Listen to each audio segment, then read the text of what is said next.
92 शब्द प्रति मिनट। शुरू। पिछले आलेख में आपने पढ़ा कि कर्मयोग लीडरशिप में क्या मायने रखता है।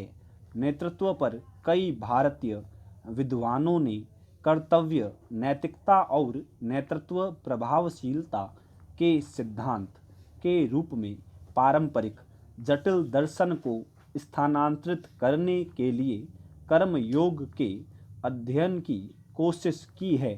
शोधकर्ता Z.R. मुल्ला और V.R. कृष्णन ने अपने शोध में कर्मयोग को बुद्धिमानी से कार्य करने की एक तकनीक या कार्यों को इस तरह से करने की एक तकनीक जिससे आत्मा कर्मों के प्रभाव से बंधी नहीं रहती के रूप में परिभाषित किया।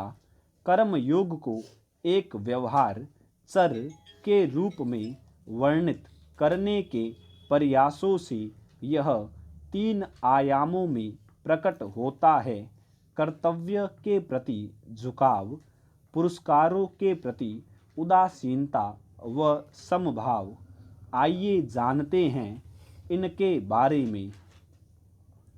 कर्तव्य के प्रति झुकाव हमारे शरीर में कार्य करने की स्वाभाविक प्रवृत्ति होती है और हम इंद्रिय बोध पर प्रतिक्रिया करते हैं, जो पहले इच्छाओं और फिर जन्म मृत्यु के शाश्वत चक्र में ले जाता है।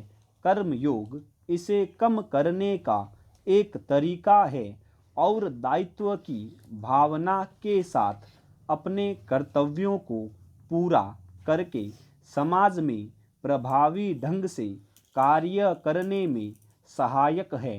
इस प्रकार सभी क्रियाएं ऋण का पुनर्भुगतान बन जाती है और व्यक्ति कार्यों के लिए किसी भी मकसद से मुक्त अनुभव करता है।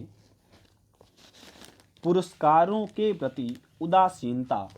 एक कर्मयोगी यह पहचानने में सक्षम है कि आत्मा शाश्वत है, जबकि हमारे अपने भौतिक शरीर सहित हमारे चारों ओर सब कुछ क्षणिक है।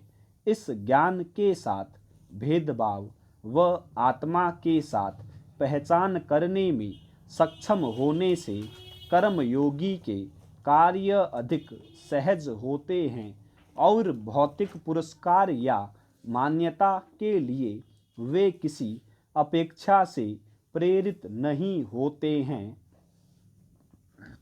समभाव। गीता के अध्याय 2 के श्लोक 14 में कहा गया है कि हमारी इंद्रियां भौतिक संसार के साथ बातचीत करती है और इससे हमारे मन में सुख या दुख की धारणा बनती है।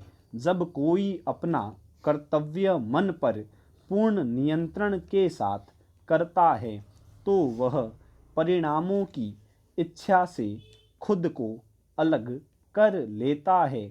इस प्रकार वह अपने मस्तिष्क के तंत्र में सभी शारीरिक और मानसिक गड़बड़ी के प्रति समानता या लचीलेपन की भावना विकसित करता है।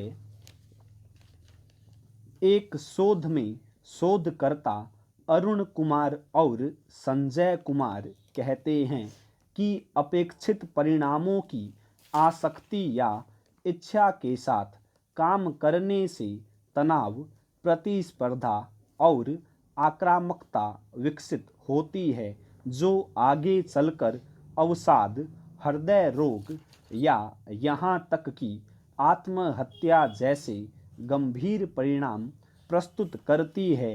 लेखकों ने भगवद गीता को संकट हस्तक्षेप मनोचिकित्सा का संभवतः पहला रिकॉर्ड किया गया प्रमाण बताया है। उनका प्रस्ताव है कि कर्मयोग चिकित्सीय तनाव, चिंता और आशंका को कम करने के लिए चिकित्सीय पद्धति के रूप में कार्य कर सकता है, जिससे मनोरोग और इससे संबंधित चिकित्सीय मुद्दों से जुड़ी रुग्णता को कम किया जा सकता है। स्टॉप।